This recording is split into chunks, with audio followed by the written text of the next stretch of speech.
The eviction notice lay on the oil-stained workbench like a death sentence.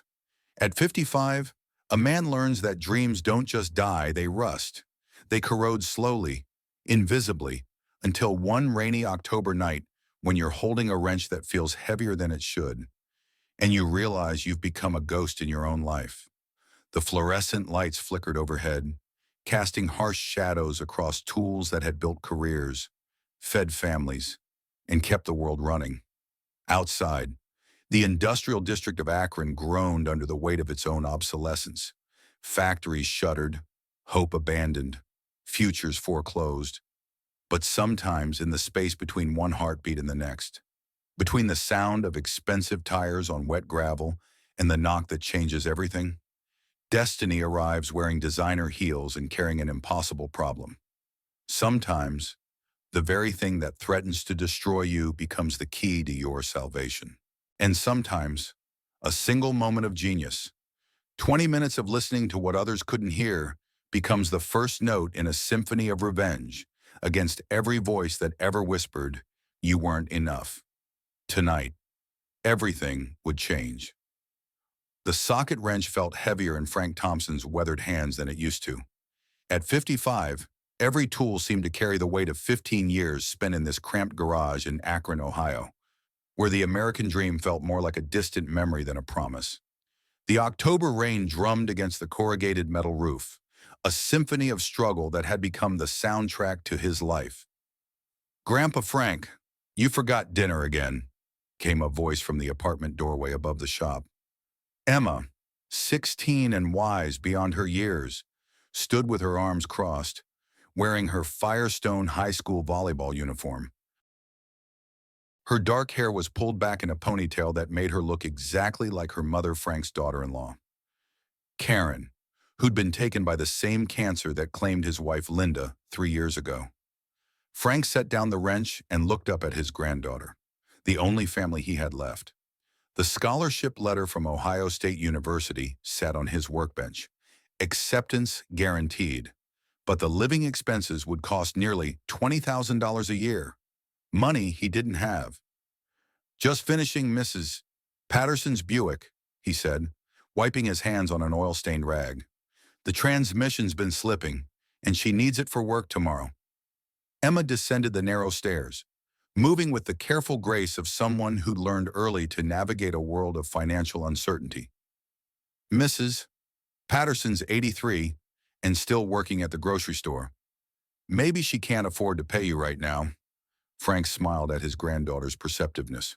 Emma had inherited her mother's compassion and her grandfather's analytical mind, a combination that would serve her well at Ohio State if he could figure out how to afford it. "That's what payment plans are for," he said, though they both knew Mrs. Patterson was already 3 months behind. The stack of overdue bills on his desk told a story of quiet desperation, property taxes, utilities, Emma's school expenses, and the crushing medical debt from Linda's final year. "The eviction notice came today," Emma said quietly, producing an envelope from behind her back. "We have 30 days. Frank's stomach dropped. He'd known this moment was coming, had seen the writing on the wall when the new automotive complex opened on the other side of town with its computerized diagnostic equipment and certified technicians. Thompson's Auto Repair, with its hand-painted sign and 40-year-old lift, was an anachronism in a world that had moved on.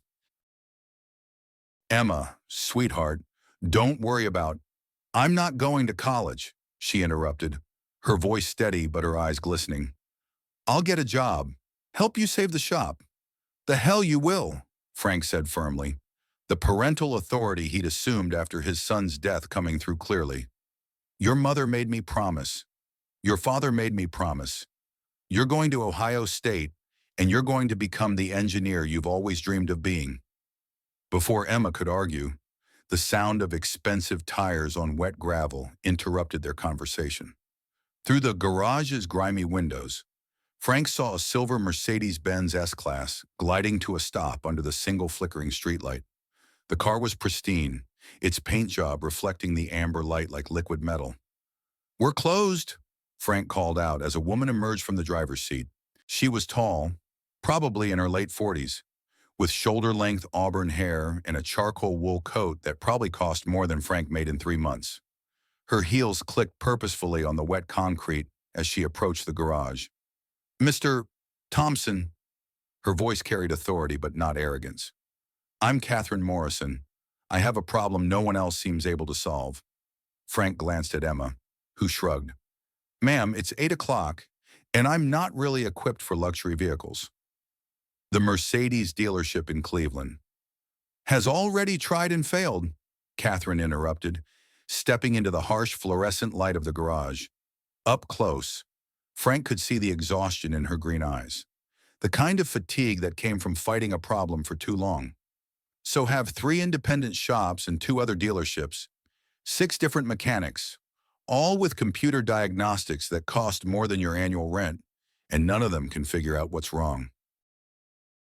Frank studied her face, recognizing something familiar in her expression, the look of someone who'd worked with their hands, who understood the frustration of a problem that refused to be solved. It didn't match the expensive clothes or the perfect manicure. "What's the issue?" he asked despite himself. "Vibration at highway speeds. Starts around 65 mmHg, gets worse at 70. But here's the thing, every diagnostic test comes back normal. Computer says the engine's perfect. The suspension's balanced. The drivetrain's fine. The dealership wants to replace the entire engine block to the tune of $40,000, just to see if that fixes it." Frank felt his pulse quicken. This was the kind of problem that had made him legendary among Akron's working-class community, the impossible diagnoses that required intuition rather than computers. During his days as an aerospace engineer at the now-defunct Thompson Industries, no relation, despite the name, he'd specialized in vibration analysis for aircraft engines. The skills had translated surprisingly well to automotive work. "Mind if I take a look?" he asked, already reaching for his jacket. Catherine's face brightened with hope. "You'll do it even though it's late, and I'm clearly not your usual customer. Engines don't care about time or social class. Ma'am, they just want to run right." Frank followed Catherine to her Mercedes, Emma trailing behind with curiosity. The car was immaculate, its interior smelling of leather and success. Catherine started the engine, and Frank immediately heard a subtle irregularity in the idle that would be invisible to computer diagnostics, but unmistakable to an experienced ear. "Drive around the block," he instructed. "I need to hear how it sounds under load." As they drove through Akron's quiet streets, Frank closed his eyes and listened. The vibration began exactly as Catherine had described, a rhythmic disturbance that suggested a harmonic frequency problem. But it wasn't coming from where any computer would look. "Stop here," he said as they returned to the garage. "Pop the hood." Frank spent 20 minutes examining the engine with a penlight, his hands feeling for vibrations that couldn't be measured by machines. Finally, he found a hairline crack in the harmonic balancer that was creating a resonance-frequency conflict. The part was functioning within normal parameters, which is why the computers missed it, but at highway speeds, it was creating a cascade effect throughout the drivetrain. "There," he said, pointing to the component. "Your harmonic balancer has a microfracture. It's still balancing the crankshaft properly, but the crack is creating a secondary harmonic that resonates through the entire system at specific RPMs." Catherine leaned in, studying where he pointed. "How did you see that the Mercedes technicians spent 3 hours with diagnostic equipment?" "Sometimes you have to listen with more than your ears," Frank said, remembering the words his old mentor at Thompson Industries had taught him. "Machines speak their own language. The trick is learning to understand what they're trying to tell you." He went to his tool chest and pulled out a wrench he'd modified years ago, adding a custom extension that allowed him to reach the balancer from an angle that standard tools couldn't access. Within 2 hours, he'd removed the damaged part and installed a replacement he'd ordered the week before for another Mercedes part that had been sitting on a shelf because the customer couldn't afford the repair. "Start her up," he said, wiping his hands. The engine came to life with a purr so smooth it was almost silent. Catherine's eyes widened as she felt the difference immediately. "It's perfect," she breathed. "Absolutely perfect. What do I owe you? Frank calculated quickly the part cost. 2 hours of labor at his standard rate. $240? Catherine stared at him. $240. For a problem that stumped 6 other mechanics and would have cost me $40,000 at the dealership? That's the rate, ma'am. Instead of reaching for her purse, Catherine pulled out a business card and handed it to Frank. Catherine Morrison, CEO, Morrison Tech Solutions. We develop AI and automation software for logistics and supply chain management. Frank studied the card, confused. I don't understand. Ma'am, what I just witnessed, Catherine said slowly, was diagnostic genius. You identified a problem that $60,000 worth of computer equipment couldn't find. You solved it with intuition, experience, and tools you'd modified yourself. That's exactly the kind of innovative thinking my company needs. Emma stepped closer, her eyes wide. She'd been researching engineering companies for her college applications and recognized Morrison Tech as one of Ohio's fastest-growing technology firms. Mr. Thompson, Catherine continued, I'd like to offer you a position as Chief Innovation Officer at Morrison Tech. Your job would be developing AI diagnostic systems that can incorporate the kind of intuitive analysis you just demonstrated. Starting salary is $180,000 annually, plus benefits, stock options, and education assistance for dependents. The garage fell silent except for the gentle hum of the Mercedes engine. Frank felt the world tilt slightly, as if he'd stepped into someone else's life. Ma'am, I think there's been some kind of mistake, he said carefully. I'm 55 years old. I run a small garage in Akron. I don't know anything about artificial intelligence or corporate management, but you know how machines think, Catherine said. You understand the poetry of mechanical systems in a way that most engineers never will. That's what we need, someone who can teach computers to think like you do. Emma grabbed Frank's arm, her excitement palpable. Grandpa, do you realize what this means? This could solve everything: the shop, my college, our debt. Frank looked around his garage, at the familiar tools and the oil-stained workbench where he'd spent 15 years rebuilding his life after the aerospace industry collapsed. Leaving felt like abandoning not just a business, but an identity. I need time to think about it, he said finally. Catherine nodded. Of course, but Mr. Thompson, I've been in business for 20 years, and I've learned to recognize potential when I see it. What you have can't be taught in any university. It can only be earned through experience, through failing and learning and developing an intuitive understanding of how things work. That's invaluable. She handed him another card, this one with her personal number. Call me when you're ready to change not just your life, but the future of automotive diagnostics.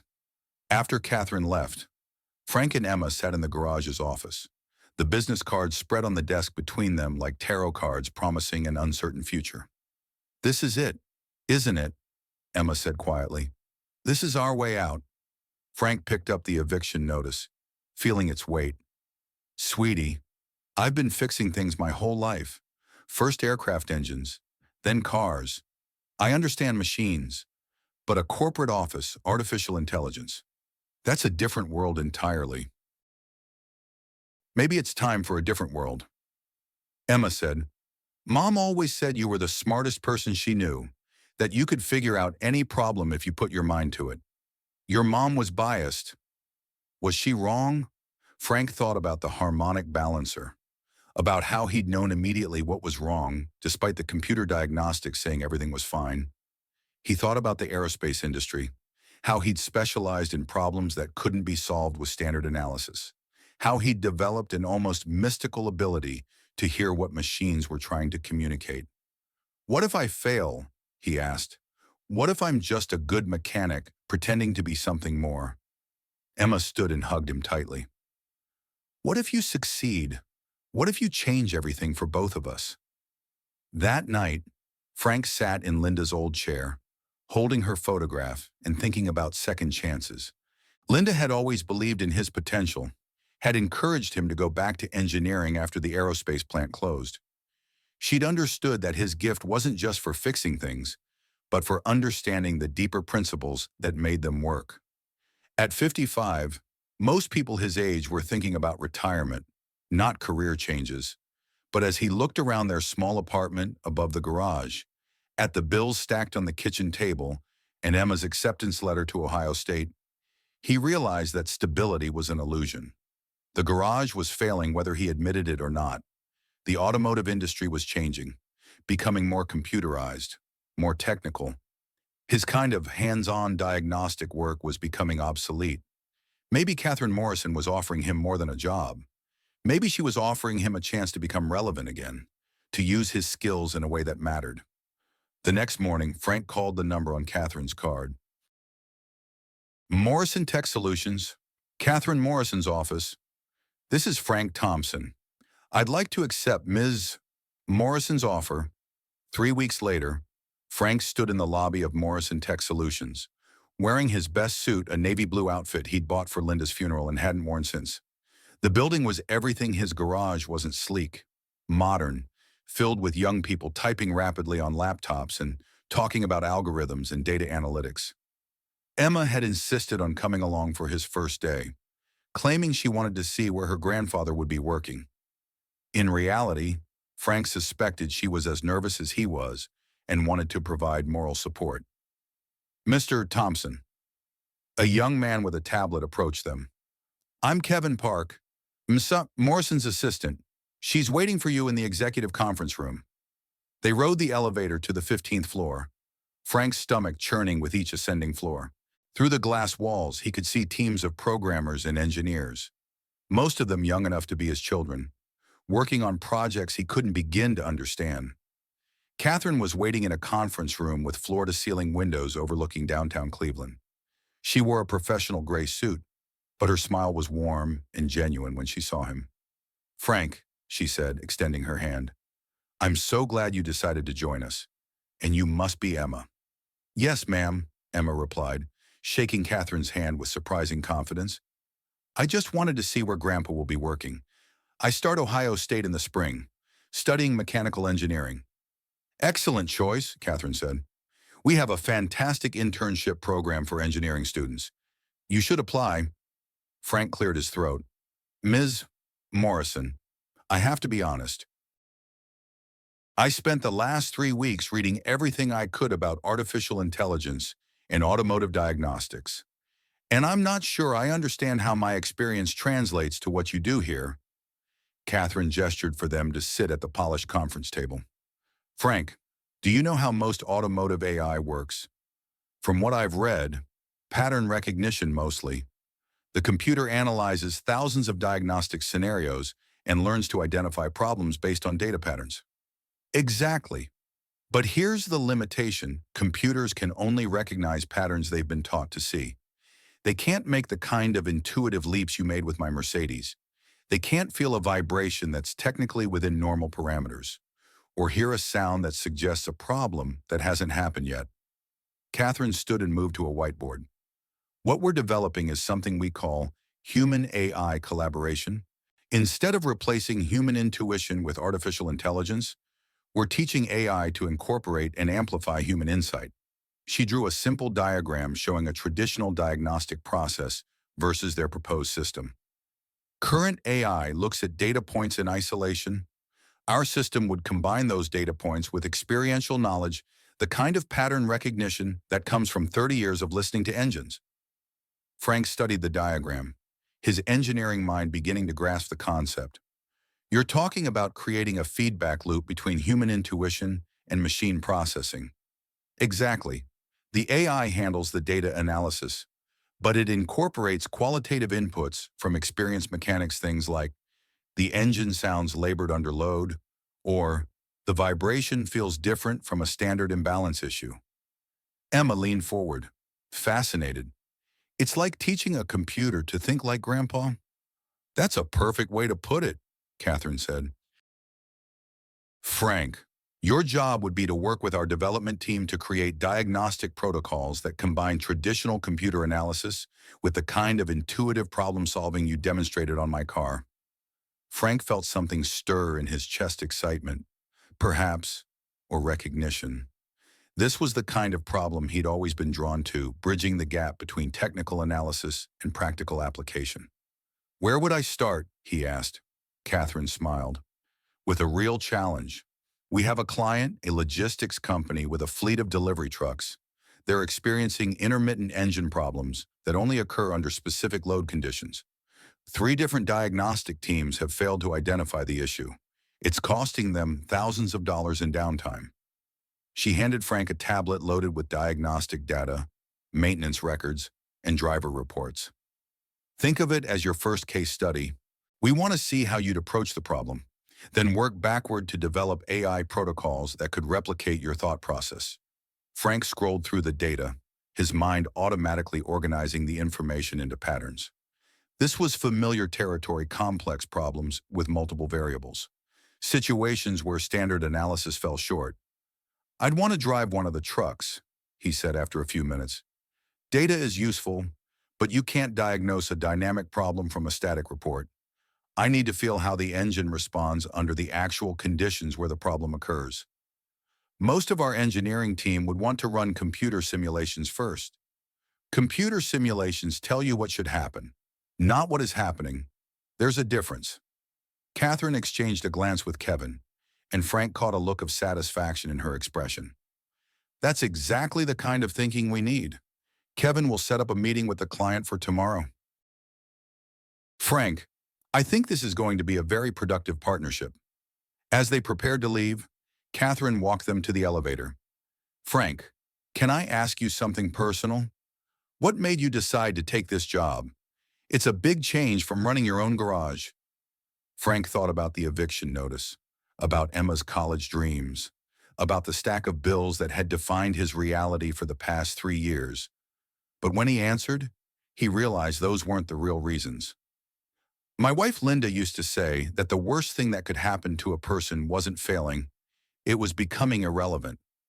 I've spent the last 15 years fixing the same problems over and over, watching the world change around me. Maybe it's time I started solving new problems."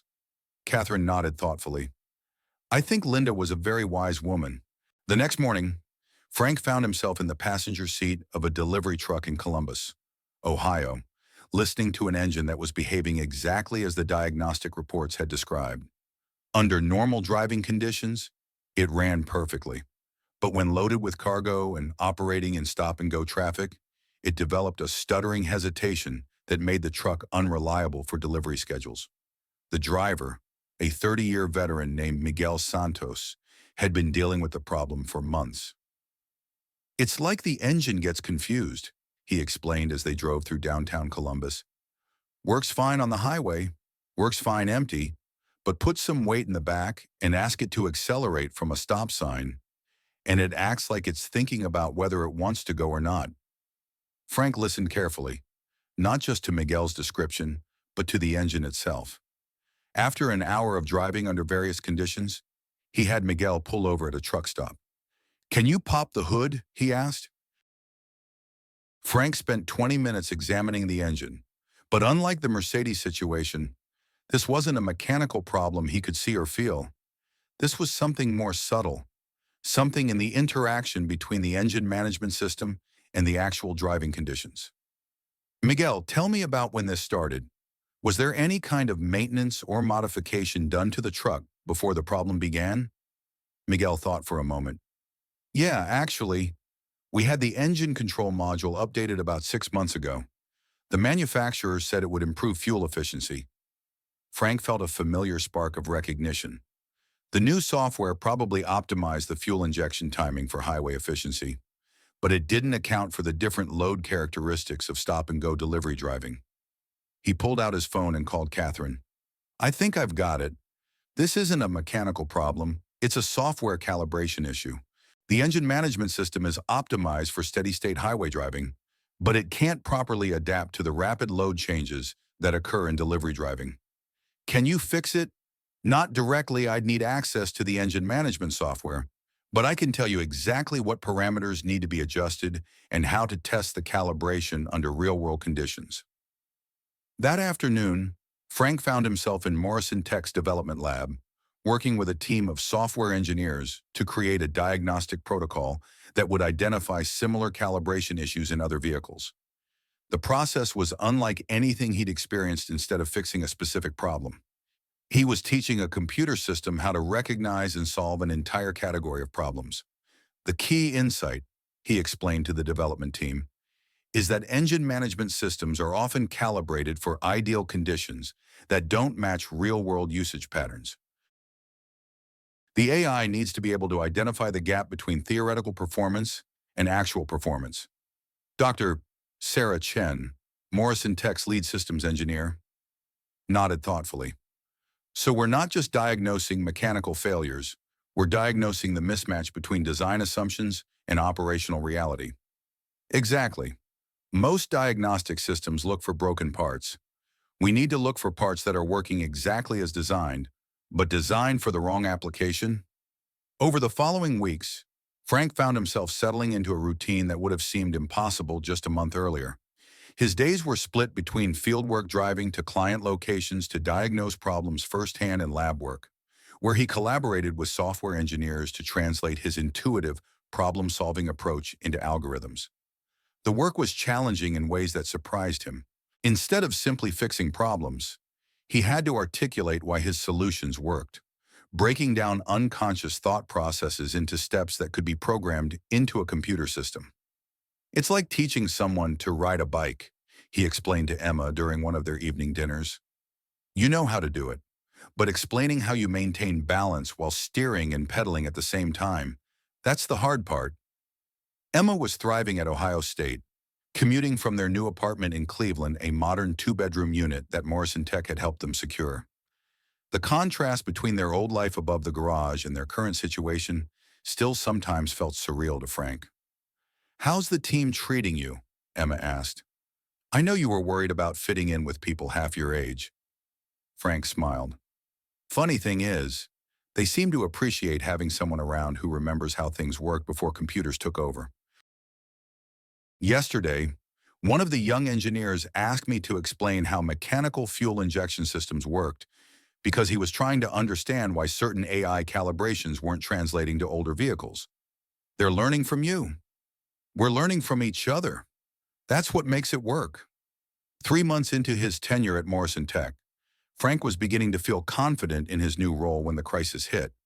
He was in the lab working on a diagnostic protocol for hybrid vehicle systems when Catherine burst through the door, her face pale with anxiety. "Frank, we have a problem. A big one." She led him to the main conference room, where Kevin and Dr. Chen were huddled around a laptop displaying what looked like financial reports. "Our biggest client, Auto Genius Corporation, just terminated their contract," Catherine said without preamble. "They're claiming our diagnostic system caused 12 of their fleet vehicles to malfunction, resulting in $800,000 in damages." Frank felt his stomach drop. Auto Genius was Morrison Tech's largest client, accounting for nearly 30% of their revenue. "What kind of malfunctions, Doctor?" Chen turned the laptop toward him. "According to their report, our AI system recommended a series of calibration adjustments that resulted in engine failures across multiple vehicle types. They're threatening to sue us for gross negligence." Frank studied the error reports, his engineering mind automatically analyzing the failure patterns. Something didn't add up. These failures, they're not consistent with calibration errors. Calibration problems cause performance issues, not catastrophic engine failures. "That's what I thought too," Dr. Chen said. "But AutoGenius has detailed documentation showing that our system recommended specific parameter changes, and those changes directly preceded the engine failures." Catherine sat down heavily in her chair. "Frank, I need you to know the board is questioning whether bringing you in was a mistake. They're saying we moved too fast, tried to implement revolutionary changes without adequate testing." The words hit Frank like a physical blow. For 3 months, he'd been building confidence in his new role, feeling like he was finally contributing something meaningful. Now, suddenly, he was back to being the aging mechanic who'd gotten in over his head. "Ma'am," he said quietly, "I stand behind every recommendation I've made, The diagnostic protocols we developed have been tested extensively. There's no way they would cause the kind of failures AutoGenius is reporting. Then how do you explain this?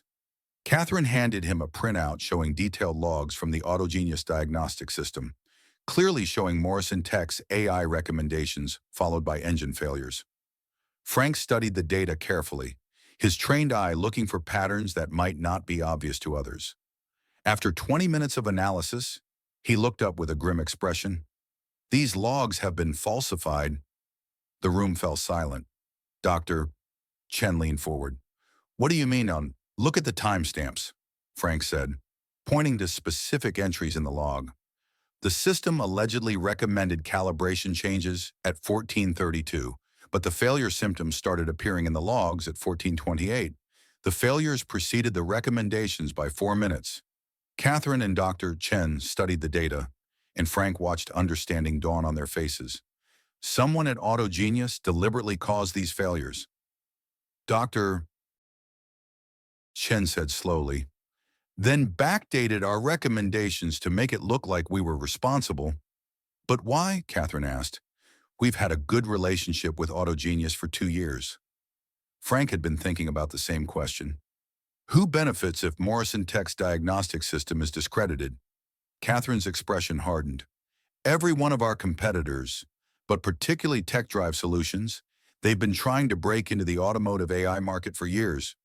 And, Frank added, studying the financial reports Kevin had been reviewing, anyone who might want to acquire Morrison Tech at a reduced valuation? The implications hung in the air like a dark cloud. They weren't just dealing with a technical problem. They were dealing with corporate sabotage designed to destroy Morrison Tech's reputation and potentially force them into bankruptcy. We need proof, Catherine said finally. Accusations of falsified logs aren't enough. We need evidence that shows exactly how this was done and who was responsible. Frank looked around the room at the faces of his colleagues, his friends. He realized, 3 months ago, he'd been a struggling mechanic facing eviction. Now he was part of a team fighting for their professional lives and the future of a company built on innovation and integrity. Then let's find it, he said. The investigation took 2 weeks and revealed a conspiracy more elaborate than any of them had imagined. Working with a cybersecurity firm, they traced the falsified logs to Richard Sterling, Morrison Tech's own chief technology officer, a man who had been one of Frank's strongest supporters during his transition into the company. The evidence was damning. Sterling had been secretly communicating with executives at AutoGenius Corporation, who were planning a hostile takeover of Morrison Tech. The fake engine failures were designed to devalue the company's stock and destroy confidence in their diagnostic technology. But the betrayal went deeper than corporate espionage. Sterling had been systematically undermining Morrison Tech's technology development, ensuring that their products remained just inferior enough to their competitors to prevent them from dominating the market. He's been sabotaging us for months, Dr. Chen said as they reviewed the evidence. Remember the battery optimization project that failed last spring and the calibration issues we had with the Ford contract? Those weren't technical problems. They were deliberate sabotage.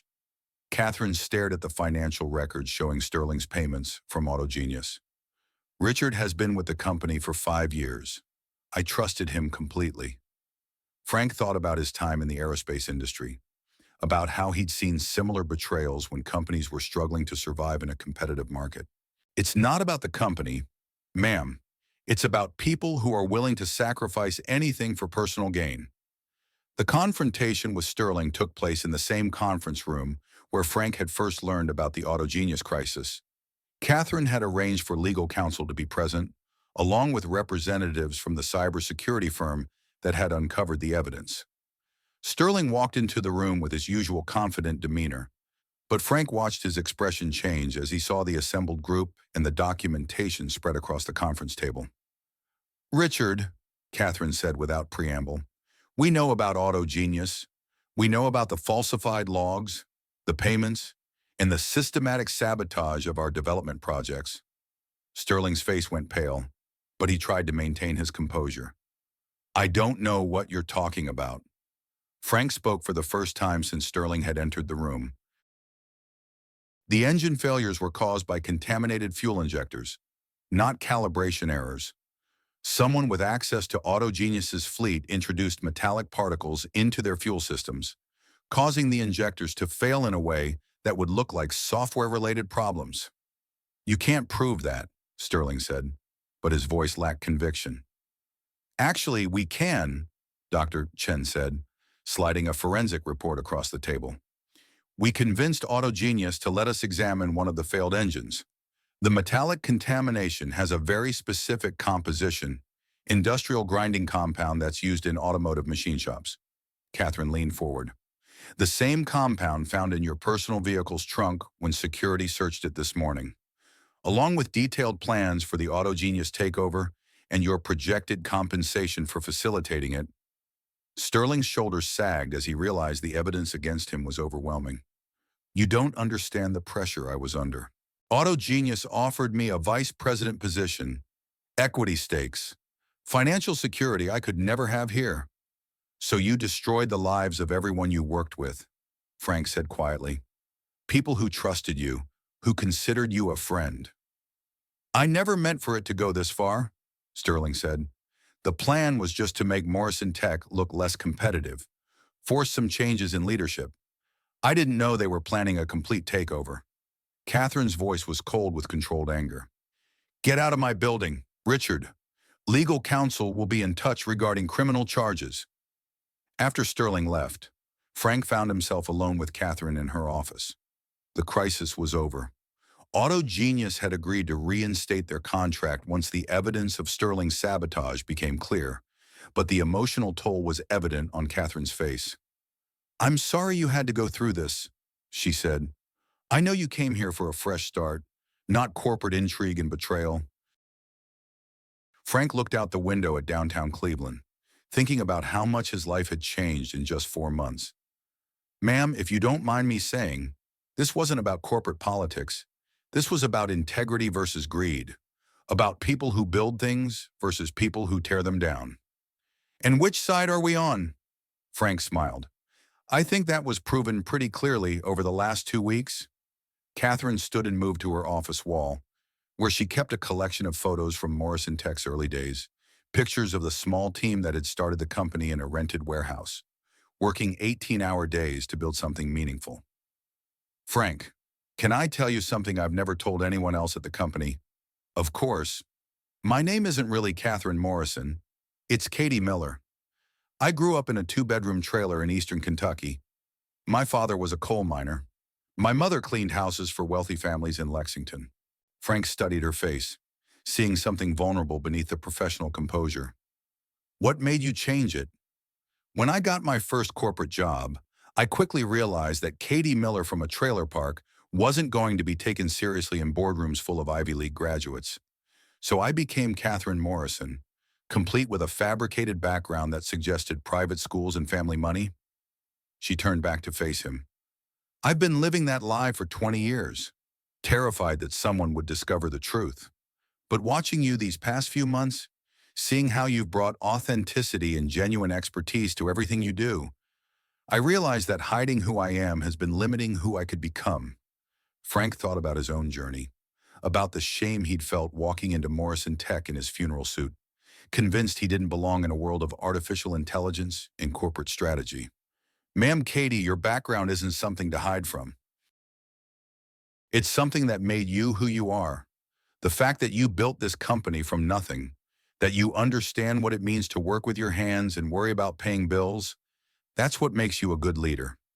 Katie smiled, and for the first time since he'd known her, Frank saw past the professional facade to the person underneath.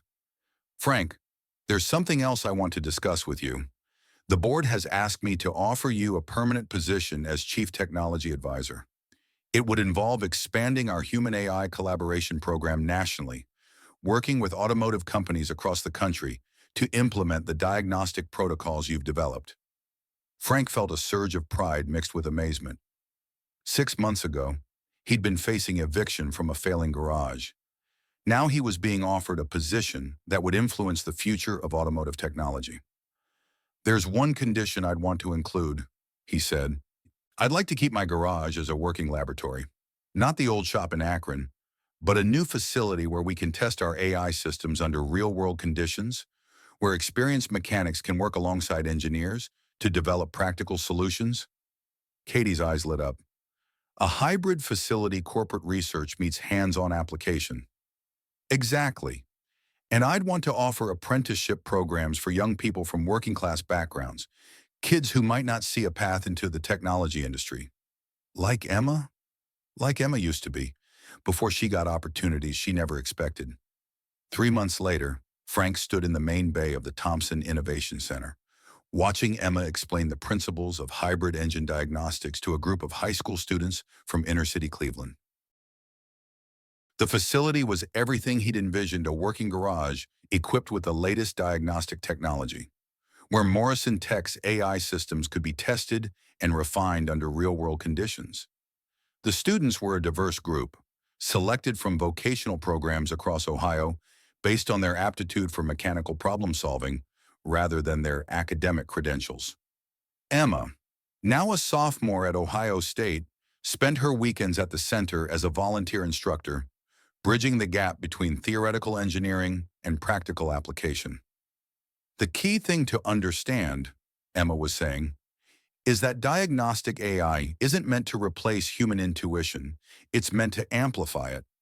When my grandfather feels a vibration that the computer says is normal, the AI system learns to recognize that this specific pattern might indicate a problem that hasn't fully developed yet. Sorry, Frank smiled, watching his granddaughter teach with the same passion for sharing knowledge that Linda had always possessed.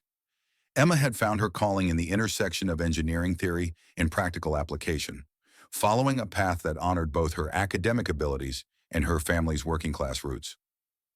Mr. Thompson, one of the students, a 17-year-old named Marcus Williams, approached with a question. How do you teach a computer to think like a mechanic? I mean, computers are logical, but the way you diagnose problems seems more like intuition. Frank considered the question carefully. Over the past year, he'd been asked variations of this question hundreds of times by engineers, executives, and students. The answer had evolved as his understanding of the work deepened. Marcus, intuition isn't magic, it's pattern recognition based on experience. When I listen to an engine and hear something wrong, it's because my brain is comparing that sound to thousands of other engines I've heard over 30 years. The computer can do the same thing, but only if we teach it to recognize the right patterns. He led the group to a workstation where a Morrison Tech diagnostic AI was connected to a test engine. Watch this. I'm going to introduce a small mechanical issue, a slightly loose belt, and we'll see how both the traditional diagnostic computer and our AI system respond. Frank made a minor adjustment to the belt tension, then started the engine. The traditional diagnostic computer showed all systems normal. The Morrison Tech AI, however, immediately flagged an anomaly. The AI detected a 0.3% variation in harmonic frequency that suggests belt slippage. Frank explained. 6 months ago, that variation would have been dismissed as normal. But because we've taught the system to recognize that this specific pattern often precedes belt failure, it can predict the problem before it becomes critical. Marcus nodded thoughtfully. So you're teaching the computer to think like you do, to recognize problems before they become obvious. Exactly. And the beautiful thing is, every mechanic who uses the system teaches it something new. We're creating a collective intelligence that combines individual expertise with artificial processing power. After the students left, Frank found Katie in the center's administrative office, reviewing expansion plans for similar facilities in other states.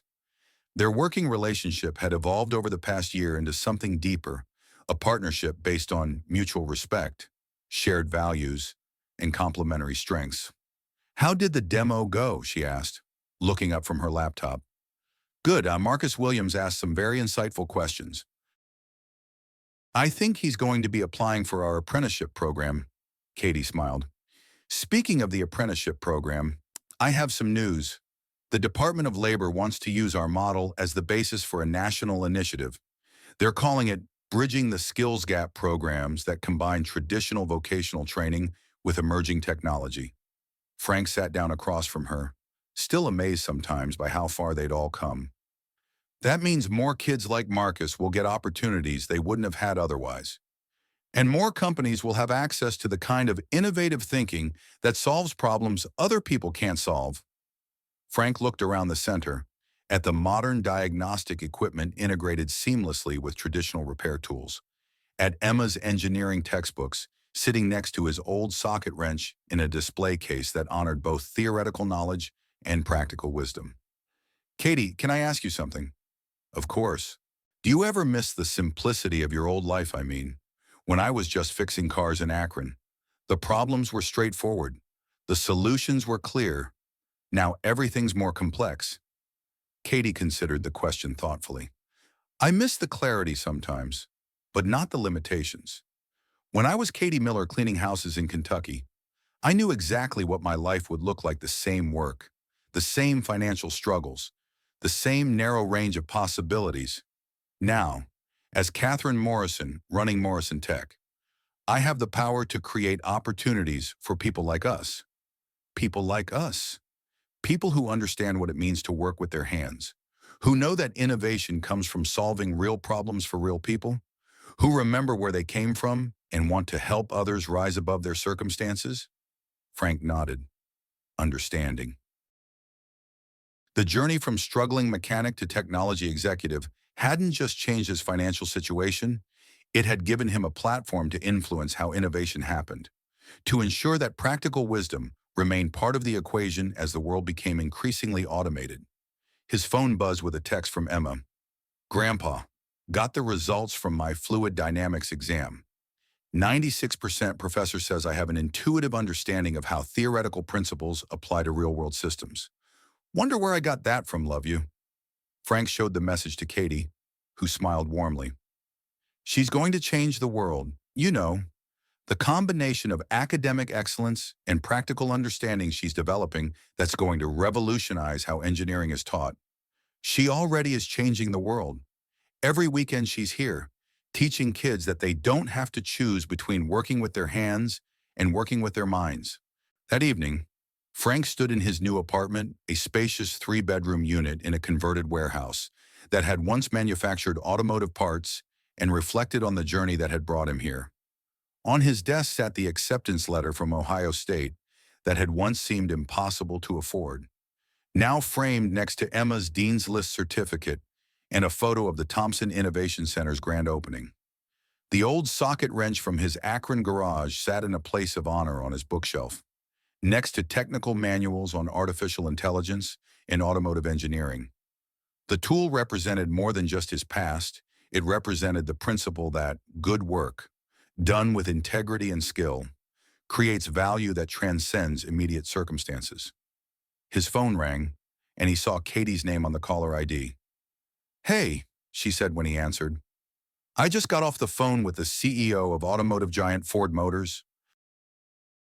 They want to implement our diagnostic system across their entire dealership network. Frank, we're talking about revolutionizing how automotive diagnostics work nationwide.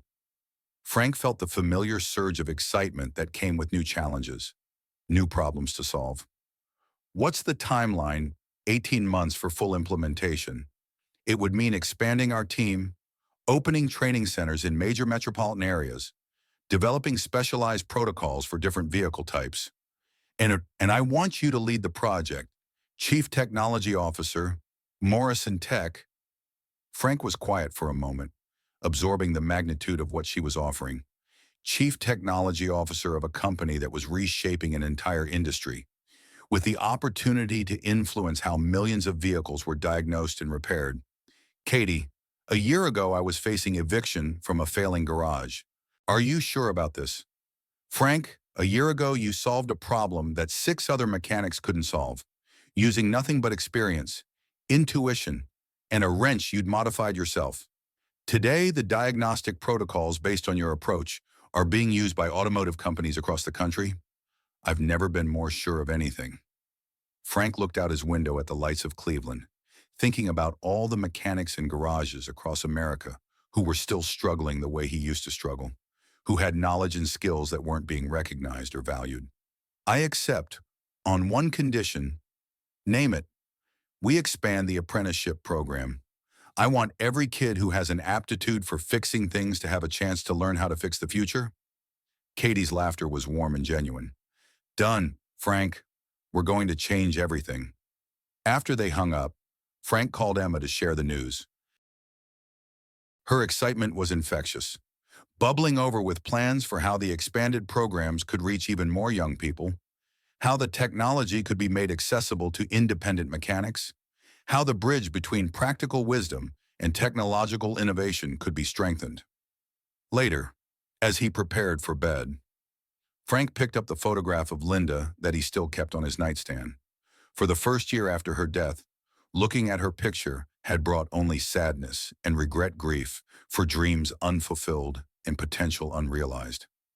Now, he felt something different: gratitude for the foundation she'd helped him build, pride in what he'd accomplished, and excitement for what lay ahead.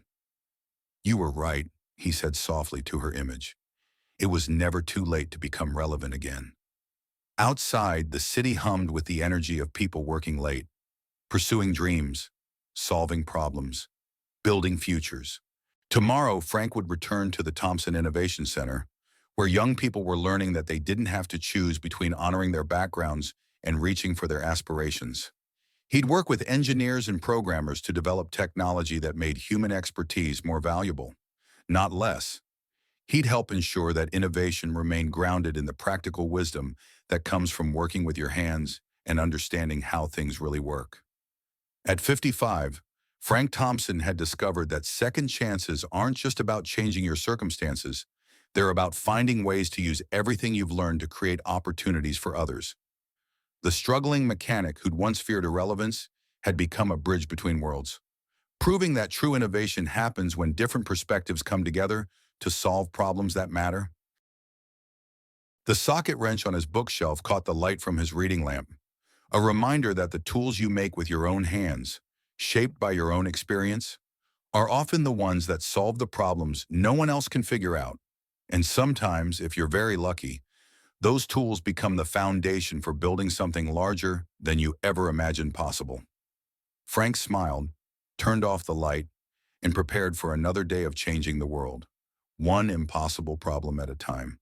The socket wrench sits on the bookshelf now, catching morning light like a promise kept. 6 months.